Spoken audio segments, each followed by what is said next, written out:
Yolg'on gapirayotgan odam bugungi kunda eng yaxshi odam bo'lib qoldi. Yolg'on gapira olmaydigan odamni ustidan kuladigan bo'lib qoldik. Yolg'on juda ko'p bo'lyapti, birodarlar. Bir-birini aldab ketish juda ko'p bo'lyapti. Payg'ambarimiz sollallohu alayhi va sallamdan so'rashdi: "Ey Allohning rasuli, ummatingizning ichida sharob ichadiganlari bo'ladimi?" Bo'ladi. Bo'ladi. Jinoyatchilari bo'ladimi? Bo'ladi. Yolg'onchisi-chi deyishdi. Payg'ambarimiz alayhissalom yonboshlagan hollardan turib o'zlarini haybatlarini to'g'rilab aytdilarki, ummatimning ichida yolg'onchisi bo'lmaydi dedilar.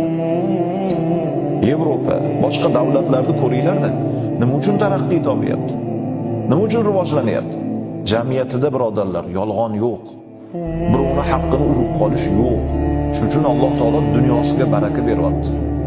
Hozirgi kunimizdagi atrofimizdagi yolg'onlarni bir ko'ringlar-da, oddiy munosabatlarda musulmon aldagisi kelib qoladi.